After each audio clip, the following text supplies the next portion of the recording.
Well, I guess this is gonna be another what do you call it, format video. This is gonna be based on the very first supercharger and how they work. So basically, in my last video, as you saw, I kind of wipe this down in a second here. As you saw, they basically work as a vacuum. There's a vacuum hose routing system. That there, it's marked. That's your supercharger. First supercharger is made by someone called Gilbert Douglas, and it was first made by a German engineer in 1885 for tractors and cars. It happened about 35 years after the first combustion engine was made. At first, they were very small, almost rectangular, so knock this piece off here. They were basically just a big rectangle shape. Basically what happens is a lot of people cut out spaces in their headlights, which feed into your air filter. Let me see if I can get all these match clips off and show you. But anyways, so stuff from the air filter goes into a vacuum hose here, which splits into all these other hoses that lead to valves and the heads and pistons inside of the V-drop heads inside there. Okay, that one's off. That there, I'm not really gonna take it off because it's gonna be a pain in the butt to get back on.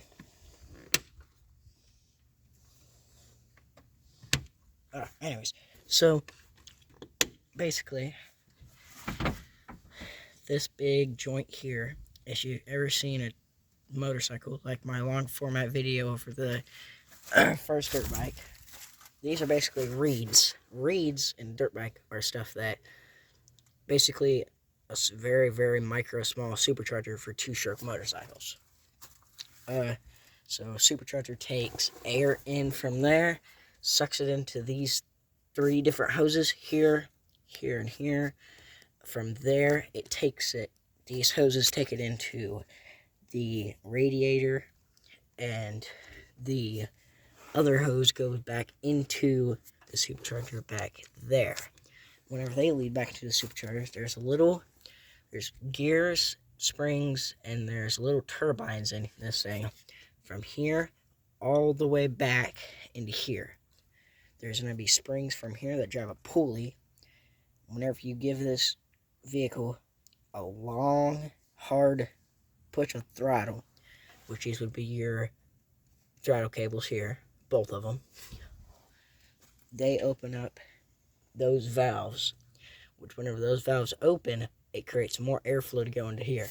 If you've ever seen a drag car before, they have the giant hood cut out here with the giant, like those flaps on it that open. That's basically what these are. These are throttle cables, which whenever they open, it opens the airway inside here, and it flushes all.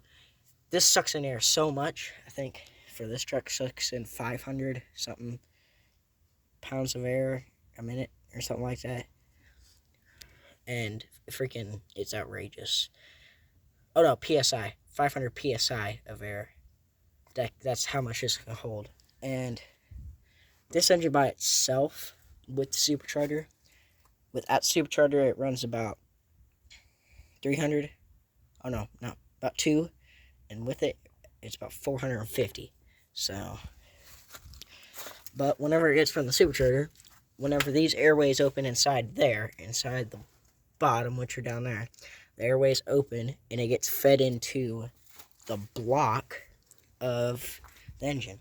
Then there's going to be little valves inside of there, jets, valves, whatever you want to call them, that push all the air in. It uses some of the air out of here that come through the pulley, that push all the air through there into the heads and into the heads that pull the pistons faster, and it heats them up more, so you don't really want to hammer the throttle down whenever you have a supercharger like this on such a small engine. But usually they create, whenever they talk about boost, so if you've ever seen a boost gauge before, which usually gauge, like this basically a boost gauge is connected to this, which is telling you how much boost it has like built up in it. And then you can kind of release that boost whenever you hit the brake or throttle or whatever. But then, if you want to know the difference between this is a turbo, so this, a lot of people think this is a turbo, almost like a turbo. This is completely opposite as turbo. A turbo hooks up to your exhaust. Your exhaust lines, yeah, that's what a turbo does. This hooks up straight to the top of your head. Yeah, straight to the top of your block on your engine. A turbo enhances fuel consumption, so you have more miles to the gallon. This creates less miles to the gallon, but puts out way more horsepower and a lot more torque. So basically, this puts out about 75% more horsepower and torque compared to a turbo. A turbo just kind of just spins, and it creates it uses your exhaust again, and it turns that into a little bit more power. A turbo, if you had on a vehicle like this, would roughly put out about from 300, maybe 350 horsepower with twin turbos. With this, it already puts up to almost 150, and that's like the biggest one you put on a V6 engine. On a V8 engine, like that one, which that's got a V8, but it's just a regular V8. There's no turbocharger involved in that one. One thing, you can hook up a turbo and a supercharger to a engine. It's a little complicated, but you can do it.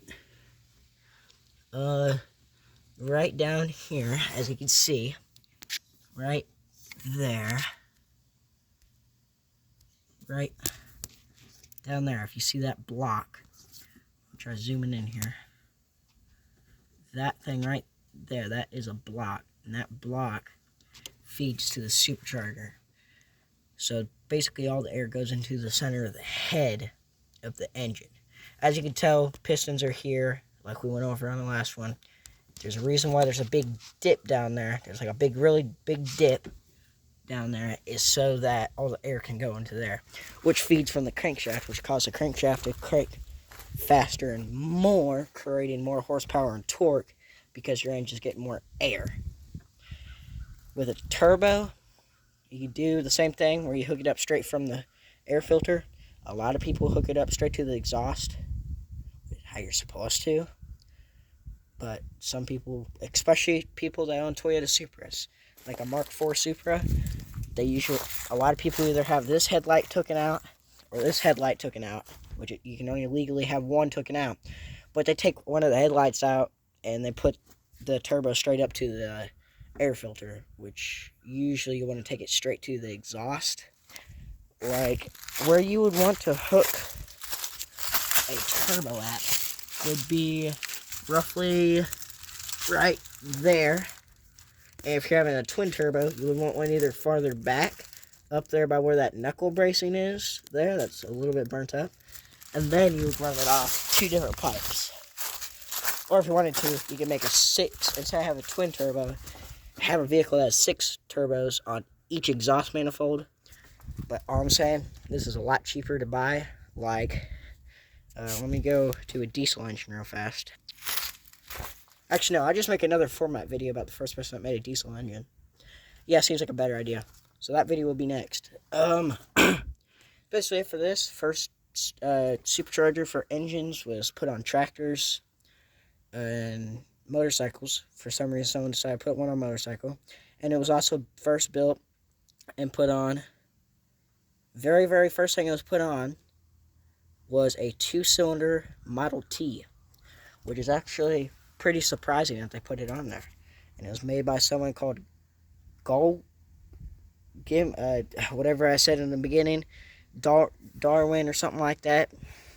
And it was made by someone in St. Louis, but he was a German manufacturer of engine parts. And the first one in St. Louis the first steam engine made in the United States was in St. Louis in 1902.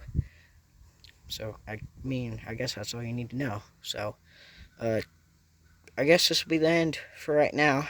Hope you guys enjoyed. Yeah, stay tuned for the first CNC machine, first dirt bike, and also the first diesel engine, which will be coming up next.